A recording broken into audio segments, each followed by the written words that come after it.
Damai sejahtera Tuhan Allah yang melampaui segala akal, itulah yang memelihara hati dan pikiranmu sekalian di dalam Kristus Yesus Tuhan kita. Amin. Shalom. Oras. Bapak Ibu Saudara, setelah minggu yang lalu kita disapa oleh firman Tuhan di dalam minggu pertama setelah Epifanias, dan minggu yang lalu kita diingatkan tentang kerendahan hati dan ketaatan. Maka pada minggu ini kita akan diajak untuk menjadi terang bagi dunia sekeliling kita, sebagaimana tema ibadah khotbah kita minggu ini, yaitu Yesus Kristus adalah terang bagi seluruh bangsa. Mari Bapak Ibu Saudara, kita simak firman Tuhan untuk kita pada hari ini yang tertulis di dalam kitab Nubuatan Nabi Yesaya pasal yang ke-49 ayat 1 hingga ayatnya yang ke-7. Mari kita dengarkan firman Tuhan. Dengarkanlah aku, hai pulau-pulau, perhatikanlah hai bangsa-bangsa yang jauh. Tuhan telah memanggil aku sejak dari kandungan, telah menyebut namaku sejak dari perut ibuku. Ia telah membuat mulutku sebagai pedang yang tajam, dan membuat aku berlindung dalam naungan tangannya. Ia telah membuat aku menjadi anak panah yang runcing, dan menyembunyikan aku dalam tabung panahnya. Ia berfirman kepadaku, engkau adalah hamba-Ku Israel, dan olehmu aku akan menyatakan keagunganku. Tetapi aku berkata, aku telah bersusah-susah dengan percuma, dan telah menghabiskan kekuatanku dengan sia-sia dan tak berguna. Namun hakku terjamin pada Tuhan, dan upahku pada Allah. Maka sekarang firman Tuhan yang membentuk aku sejak dari kandungan untuk menjadi hamba-Nya, untuk mengembalikan Yakub kepadanya, dan supaya Israel dikumpulkan kepadanya, maka aku dipermuliakan di mata Tuhan, dan Allahku menjadi kekuatannya. Firman-Nya, terlalu sedikit bagimu hanya untuk menjadi hamba-Ku, untuk menegakkan suku-suku Yakub, dan untuk mengembalikan orang-orang Israel yang masih terpelihara. Tetapi aku akan membuat engkau menjadi terang bagi bangsa-bangsa, supaya keselamatan yang daripadaku sampai ke ujung bumi. Beginilah firman Tuhan, penebus Israel, Allahnya yang Maha Kudus, kepada Dia yang dihinakan orang, kepada Dia yang dijijikkan bangsa-bangsa, kepada hamba-hamba penguasa-penguasa. Raja-raja akan melihat perbuatanku, lalu bangkit memberi hormat, dan pembesar-pembesar akan sujud menyembah, oleh karena Tuhan yang setia, oleh karena yang Maha Kudus Allah Israel yang memilih engkau. Demikian firman Tuhan. Ada orang bertarutung, ada yang dari tarutung di sini. Tangan di dia di tarutung ini. Di mana di tarutung? Dekat dengan salib kasih. Tahu mindset? Tahu. Bapak Ibu Saudara tahu no mindset? Tahu ya. Nah, itu kita tahu bersama adalah orang penginjil pertama yang menyebarkan agama Kristen ke tanah Batak. Tapi Bapak Ibu Saudara tahu bahwa dia itu adalah anak yang sejak kecil besar di keluarga yang kurang mampu, miskin, sehingga sejak kecil dia harus kerja untuk membantu ayah dan ibunya. Dan pada umur 12 tahun kakinya terlindas oleh kereta pembawa barang. Lalu kemudian dia selama 3 tahun menderita dengan kaki yang hampir busuk. Dan kemudian oleh dokter yang mengobatinya dikatakan kemungkinan tidak akan sembuh dan akan cacat seumur hidup. Tetapi apa yang terjadi? Dia kemudian berdoa. Anak umur 12 tahun itu berdoa dan mengatakan begini di dalam doanya, "Ya Tuhan Yesus, kalau kakiku ini sembuh, aku akan menjadi pekabar Injil kemanapun Engkau mengutus aku." Anak umur 12 tahun. Dan Tuhan Maha Besar. Kakinya kemudian sembuh dan dia menepati nasabnya. Dia kemudian diutus ke tanah Batak, negeri yang sangat jauh. Dan ketika dia sampai di tanah Batak, dia harus kehilangan ayah, kehilangan ibu, kehilangan 2 orang adiknya. Dan ketika dia telah melayani di tanah Batak selama 51 tahun, dia harus kehilangan 2 istri. Bukan karena dia menikah dengan 2 istri ya, tapi ketika dia menikah pertama kali, anaknya lahir, lalu istrinya meninggal. Lalu dia menikah lagi, istrinya meninggal lagi. Termasuk juga 2 anaknya juga harus meninggal ketika dia menjadi pelayan Tuhan di tanah Batak. Dan tidak sekali 2 kali dia dicoba untuk dibunuh. Apakah melalui racun yang diletakkan di makanannya? Ada juga orang yang menangkap dia untuk dijadikan tumbal. Apa bahasa Malaysia tumbal? Menjadi korban bagi dewa-dewa yang disembah oleh nenek moyang Buah Ramayana. Kita barat, kita Sitopul, nenek moyang dulu Sitopul di Terutu untuk ditaruh di salib kasih ya, ditaruh di atas salib kasih itu.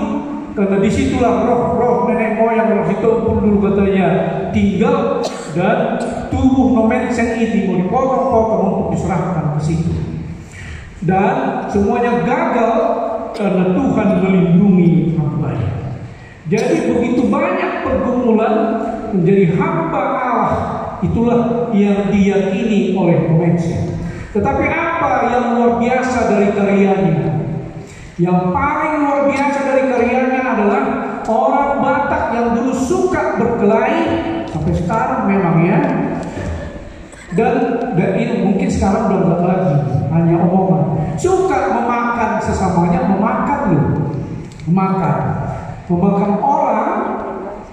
Sekarang nambekan bolak kadar makan, bolak kadar itu. Dan bodoh karena tidak bersekolah, oleh karya nomensen kita semua bisa diangkat dari kegelapan dan bisa membaca dan bisa mengikuti peradaban maju, dan kita mengenal Kristus yang menyelamatkan. Itu alasan kenapa kita ada di HKBP Kuala Lumpur. Itu alasan kenapa Bapak Ibu Saudara datang hari ini ke tempat ini untuk mendengar berita keselamatan tentang Yesus yang pada mulanya dikabarkan oleh hamba Tuhan yang sakit-sakitan dan miskin bernama Ludwig Nomensen. Itu karya seorang hamba Tuhan. Jadi apa arti kisah Nomensen bagi kita saat ini, Bapak Ibu Saudara? Yang pertama, Tuhan memakai siapapun tanpa mengenal latar belakangnya, tanpa mengenal latar belakang ekonominya, tanpa mengenal latar belakang keluarganya, untuk menjadi hamba-Nya. Dan Tuhan tidak memperhitungkan kemampuannya, sebab Tuhan akan memampukan dia. Dan Tuhan tidak akan memperhatikan kesehatannya, sebab kalau dia sakit, Tuhan bisa mengangkat dan memanggil dia dari penyakit untuk kemudian disembuhkan, asalkan tetap setia sebagai hamba Tuhan. Nomensen adalah figur hamba Tuhan yang paling ideal buat kita, yang paling bisa kita contoh karena hidup di antara nenek moyang kita. Tetapi kenapa dia bisa begitu? Tentu saja karena dia adalah hamba dari Tuhan yang meneladani Yesus Kristus Tuhan kita, yang juga adalah hamba Allah. Sebagaimana menjadi tema minggu kita pagi ini.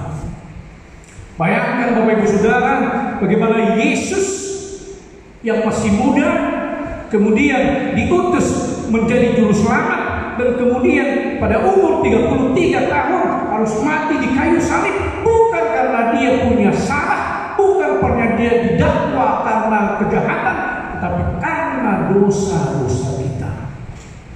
Dan Bapak Ibu Saudara tahu bahwa karya Yesus, orang yang masih muda ketika dia disalibkan, dari satu bangsa yang kecil di Israel, sekarang seluruh dunia ini telah mengenal dia.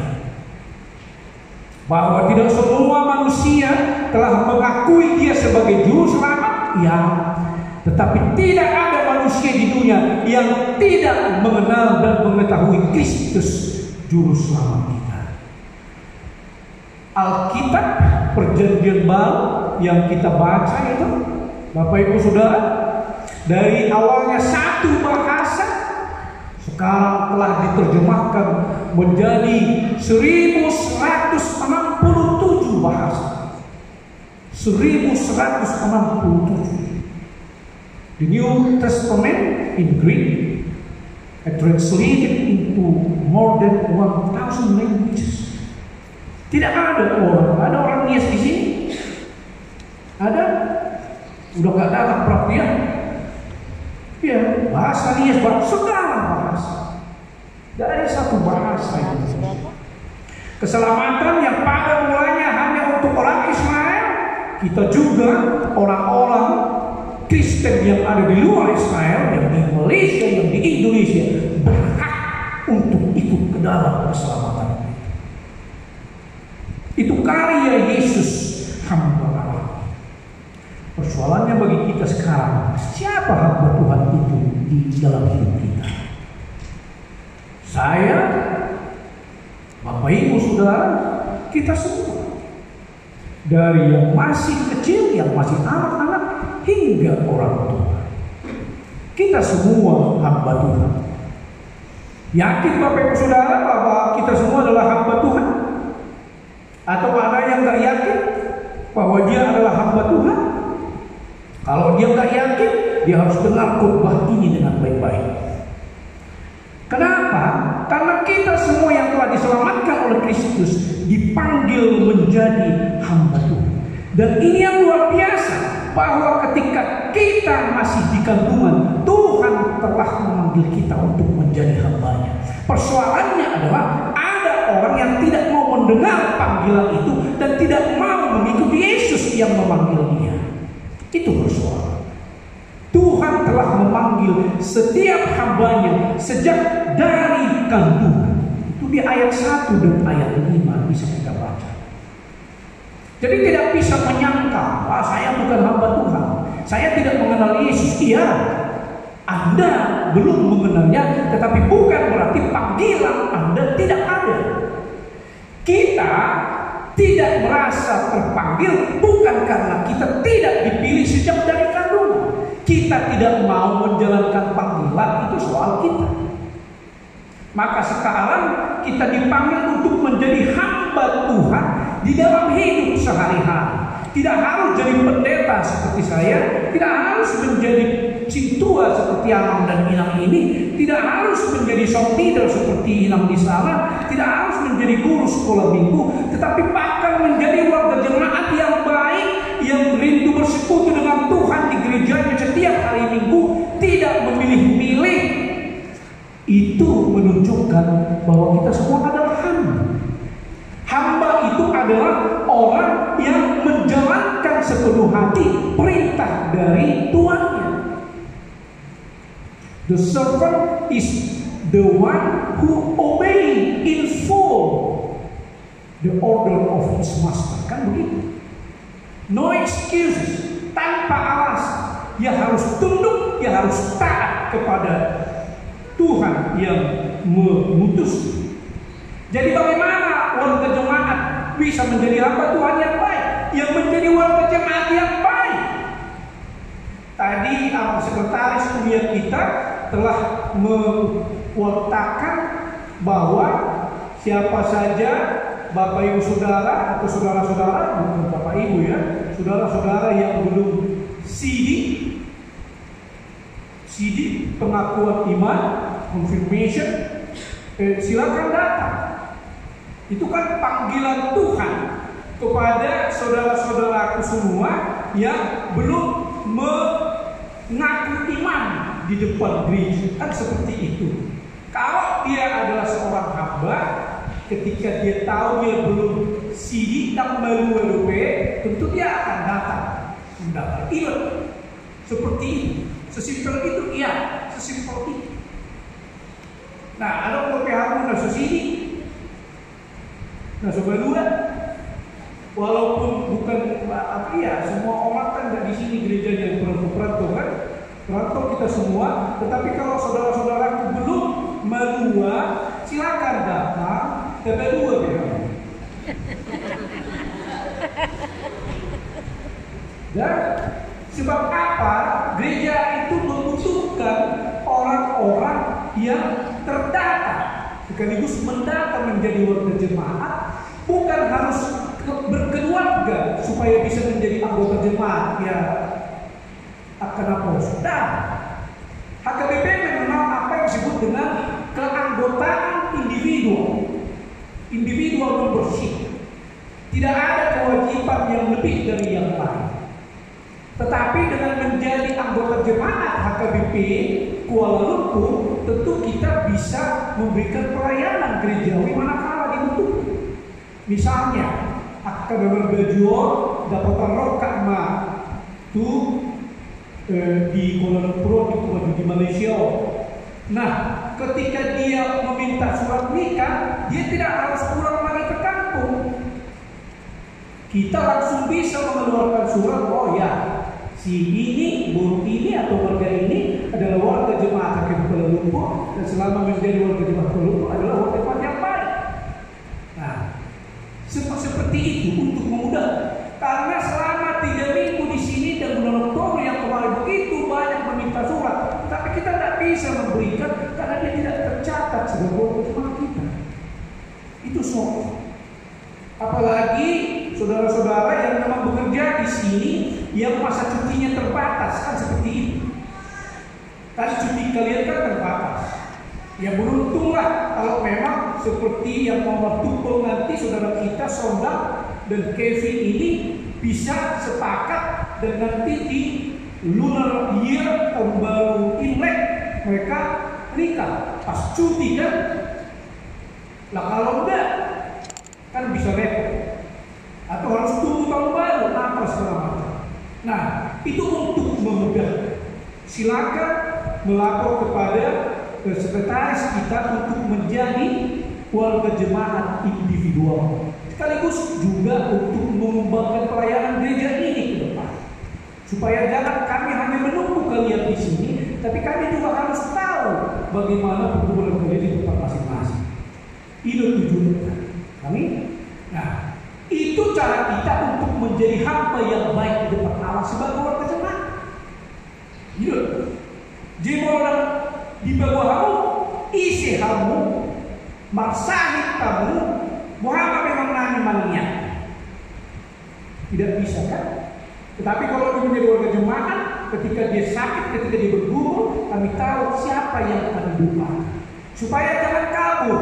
Ya Tuhan, warga jemaatmu yang sakit, ya siapa yang sakit? Kita tidak tahu.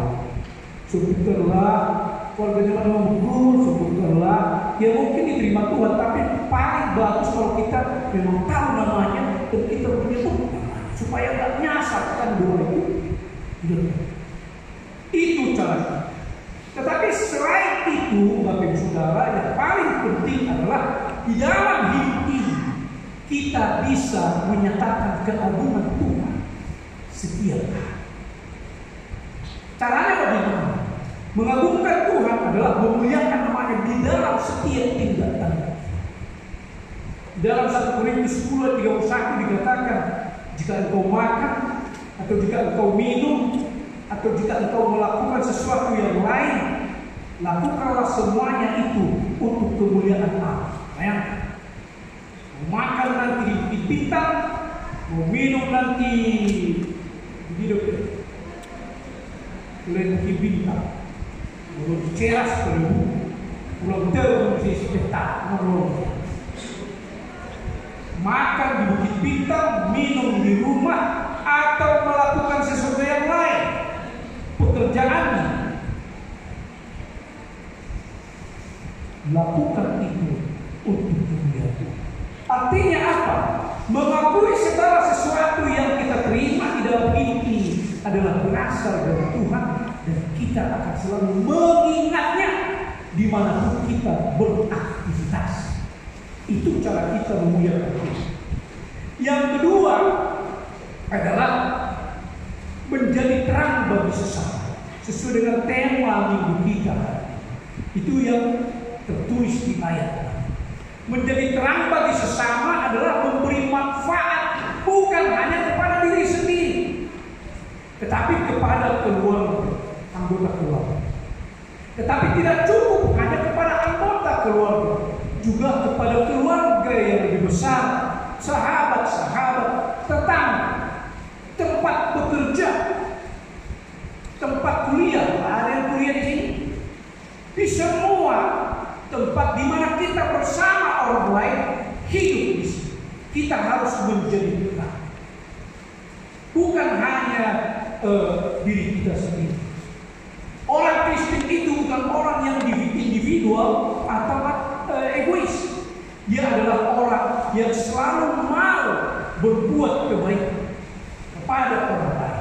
Sebab kalau kita tidak melakukan itu, kalau bukan baik berarti ada lawan baik. Jangan, gak ada yang di tengah-tengah. Tuhan Yesus bilang di Injil Matius, katakan ya kalau yang tidak, kalau tidak sebab lain daripada itu berasal dari sejarah. Jadi kalau kita tidak melakukan kebaikan, walaupun kita mengatakan tidak melakukan apa-apa, itu pasti melakukan yang tidak baik. Bagaimana caranya menyangka? Ada orang pernah mengikuti kasus ini Jenderal Sambong, menghorkan itu, heboh. Ya kan? Bayangkan, itu adalah orang Kristen, bukan? Yang meninggal orang Kristen. Eliezer orang Kristen. Joshua dari perjanjian lama. Eliezer dari perjanjian lama. Orang jenderal itu kan? Sumino itu dia buat. Tetapi bayangkan, dia bisa menyangkal dan bisa memperalat orang lain, bukan hanya merencanakan kematian si Tabarak, tetapi juga untuk menutupi. Kenapa bisa seperti itu? Karena dia memadamkan kebaikan itu untuk tidak dilakukan. Itu yang saya katakan, kalau tidak melakukan kebaikan, berarti kemungkinan dia bisa mudah melakukan kebaikan. Bagaimana mungkin bisa menjadi terang dunia kalau di pikirannya itu adalah membunuh orang, menjebak orang, melakukan kejahatan kepada orang. Kenapa orang bisa mencelakai saudara-saudaranya? Karena dia merasa lebih baik, lebih tinggi derajatnya dari orang itu. Seseorang anak atau yang muda membuli temannya karena teman yang dibuli ini lebih lemah dan dia merasa lebih kuat, lebih baik. Itulah terang dunia. Tidak sama sekali. Menjadi terang dunia adalah memberi manfaat bagi sesama, kepada diri sendiri, kepada keluarga. Waktu saya ada di kampung Kemalik bulan Desember, ada orang iso bergunting. Guru situ orang pakai murah loh, mau siap kalau mengerusak. Guru tak, guru kindo, Nah, bayangkan hanya karena persoalan sepele, si Mananu ini ribut sama istrinya Boji Kumor. Dedo kita hari muda ya, ama kalau berkeluarga kan pasti doikan. Awai kalau ini soal bagaimana kebaikan itu sengaja kita tutup dan sesudahnya iblis yang datang untuk membawa kita kepada kemarahan yang luar biasa. Hanya soal kecil, semua suami istri itu ribut entah soal apa. Dan ini di kampung luar biasa kan? Ini di kampung. Lalu kemudian karena mereka ribut, aku mau dibedet tuh, buis kumor kan? Berbeda sama tanah, pematian uang mati. Iya, kami marahnya utama ini. Dan benar, si suami ini mencekik dia, dicekik. Lalu ketika sudah tidak bernafas, dia ambil pisau, lalu dia mutilasi istrinya. Lalu tangannya itu direbus. Gue tahu ya, tertunggu tadi, tidak. Iya. Lalu besok paginya dia bakar sisa-sisa yang tak direbus. Dia bakar di belakang rumah. Lalu anak abangnya datang. Ngapain kau? Oh, Pak Uda. Inilah. Ini udah kubunuh. Dari mana? Itu kalau kebaikan itu kita tutupi dan kita tidak mau. Kemarahan itu muncul ketika kita sengaja menutup kebaikan. Ingat kamu, puasa haram mulut adalah ketika kita sengaja untuk tidak mau berbuat baik. Itu bukan? Nah, Tuhan di dalam di Malaysia. Iya, sehingga kita sadar sebagai pendatang kita harus bersikap baik, bukan kepada siapa-siapa pun. Tidak boleh semena-mena, tidak boleh sesuka-suka. Iya, tangguh di duduk sangkul, semua di mana dipakatin, tidak berikan mati.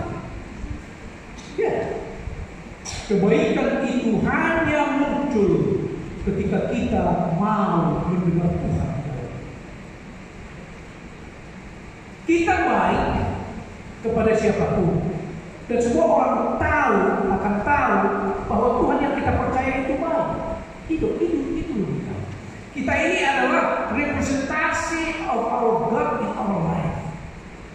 What we do adalah image orang tentang apa yang our God do.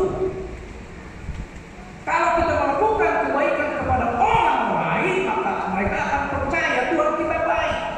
Tapi kalau kita cenderung merugikan yang lain, mereka akan bilang Tuhanmu ini begini terus. Itu caranya menjadi terang, itu caranya menunjukkan.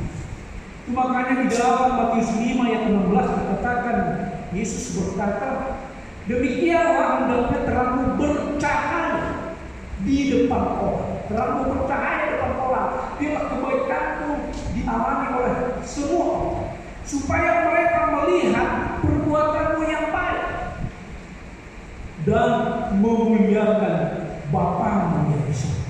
Jadi dengan menjadi terang, dengan berbuat kebaikan kepada banyak orang, sesungguhnya kita telah memuliakan Allah juga dan mengajak mereka untuk memuliakan Allah. Bapak Ibu Saudara, hari ini kita bersyukur karena ada dua saudara kita yang berencana untuk mertuku. Unang bakal harus kena soal kesehatan, tidak? Tolong, ibu dulu. Ya, kosong. Ini pendaftaran kedua mati dokter. Surat. Kita bersyukur mereka akan berencana untuk menjadi sebuah keluarga. Hari ini akan diadakan partupol. It's like an exposure, public exposure to publicly declare your relationship and your intention to unite in the Christian marriage is nothing problem publicly. Kalian berdua adalah pasangan yang setia satu dengan yang lain. Dan kita akan berikan waktu 1 minggu kepada siapapun untuk memberi pendapat, memberi keterangan, informasi, or anything, even complain, kalau mereka belum sekiranya belum bisa untuk diberkati. Tapi biasanya itu tidak ada. Karena sebelum menikah kita harus menyelesaikan semua mantan dulu kan. Kita bermenyebut sebenarnya sebagai mantan yang terindah. Jadi in one time you declare your intention, your plan to marry one to another. Itu juga means that kalian berdua harus menjadi hamba Tuhan. Seperti firman Tuhan, hamba Tuhan. Jangan ada persoalan sampai hari H di day itu untuk mendapat wedding ceremony di dress, ya. Jangan ribut soal pakaian dan jangan terlambat.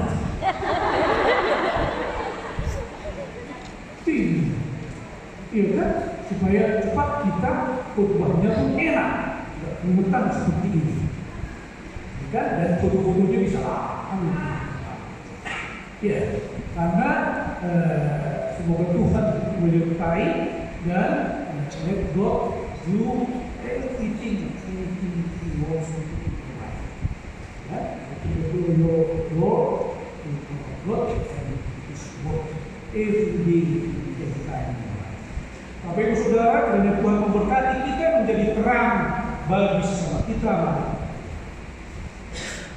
Terima kasih ya Bapa, terima kasih ya Yesus Kristus dan Roh Kudus yang telah mengirimkan firman-Mu kepada persekutuan kami hari ini dan mengajar kami untuk selalu memuliakan nama-Mu di dalam hidup kami.